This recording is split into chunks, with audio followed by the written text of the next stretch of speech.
Assalamualaikum warahmatullahi wabarakatuh. Kembali lagi di video saya, Randy Andrian, NIM 2104318 dari Prodi Akuntansi. Baiklah, pada video kali ini kita akan sedikit membahas mengenai materi penyelesaian sengketa bisnis. A. Pengertian sengketa bisnis. Sengketa merupakan suatu perilaku yang bertentangan antara dua orang atau lebih yang dapat menimbulkan suatu akibat hukum yang memberikan sanksi kepada salah satu pihak. Sengketa yang ditimbulkan di antara pihak yang terlibat dalam suatu kegiatan bisnis atau perdagangan disebut dengan sengketa bisnis. B. Metode penyelesaian sengketa bisnis.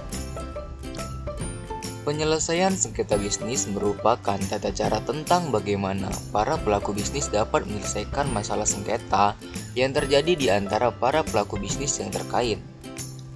Metode dalam penyelesaian sengketa bisnis dan bisnis syariah pada umumnya dapat melalui musyawarah dan mufakat di antara pihak terkait, penyelesaian melalui lembaga pengadilan atau litigasi, dan melalui penyelesaian sengketa alternatif. C.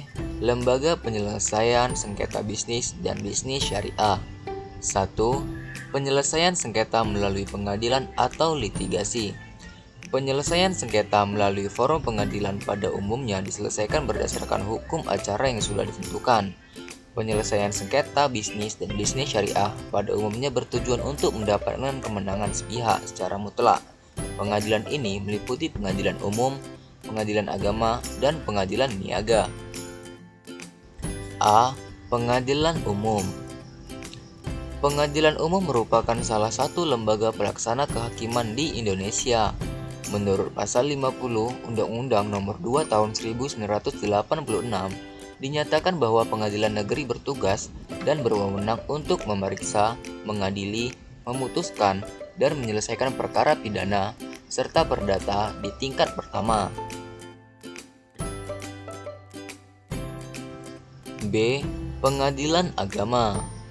Dahulu, keputusan pengadilan agama murni berdasarkan fikih dari para fuqaha atau ahli hukum Islam.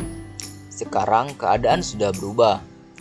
Dalam Undang-Undang Nomor 3 Tahun 2006 tentang Peradilan Agama, salah satu perubahan mendasar adalah penambahan wewenang baru pengadilan agama dalam menyelesaikan sengketa di bidang ekonomi dan bisnis syariah. Selama ini, yang disepakati oleh berbagai pihak dalam menyelesaikan sengketa bisnis syariah adalah Basyarnas atau Badan Arbitrase Syariah dan Pengadilan Umum. C. Pengadilan Niaga. Pengadilan niaga menurut pasal 306 Undang-Undang Nomor 37 Tahun 2004 tentang kepailitan telah dinyatakan bahwa pengadilan niaga atau pengadilan komersial adalah pengadilan khusus yang berada di bawah pengadilan negeri yang mempunyai wewenang untuk memeriksa dan memutuskan sengketa bisnis seperti sengketa kepailitan, sengketa haki atau hak atas kekayaan intelektual, serta sengketa lainnya di bidang perniagaan. 2. Penyelesaian sengketa melalui penyelesaian sengketa alternatif atau ADR. A. Arbitrase. Arbitrase menurut kebijakan merupakan suatu proses penyelesaian sengketa oleh para hakim berdasarkan persetujuan bahwa mereka akan tunduk kepada keputusan yang diberikan oleh para hakim yang mereka pilih. Arbitrase adalah suatu proses yang mudah dan sederhana yang dipilih oleh para pihak secara sukarela yang menginginkan perkaranya diselesaikan dengan pilihan mereka. B. Penyelesaian sengketa alternatif atau ADR. 1. Negosiasi atau negotiation. Negosiasi digunakan untuk suatu perundingan yang merujuk pada bentuk tawar-menawar yang bertujuan untuk mencapai kesepakatan dari pihak yang bersengketa tanpa melibatkan pihak lain dalam penyelesaian sengketa tersebut. Hasil kesepakatan tersebut wajib didaftarkan ke pengadilan setempat 30 hari sejak tanggal dicapainya kesepakatan tersebut, tercantum pada pasal 6 Undang-Undang Nomor 30 Tahun 1999.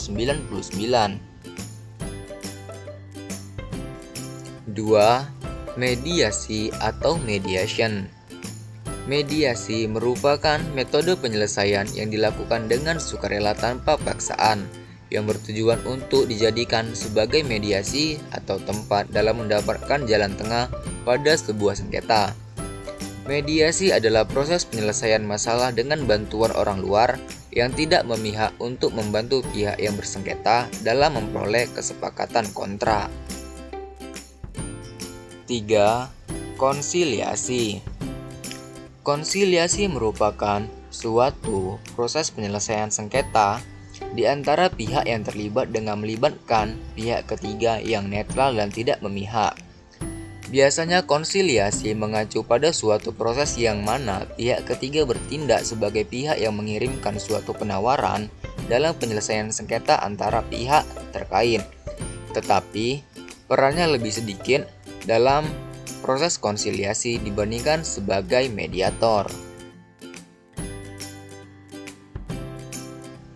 4. Penilaian ahli. Penilaian ahli merupakan salah satu mekanisme penyelesaian sengketa di luar pengadilan, tercantum pada pasal 1 angka 10 Undang-Undang Nomor 30 Tahun 1999.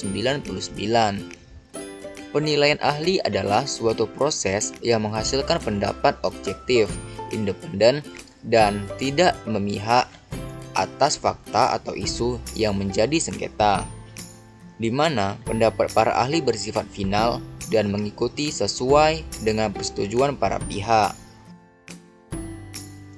Hanya sekian penjelasan singkat terkait materi yang kita bahas pada video kali ini. Atas segala kekurangan dan kesalahan saya mohon maaf. Assalamualaikum warahmatullahi wabarakatuh. See you the next video.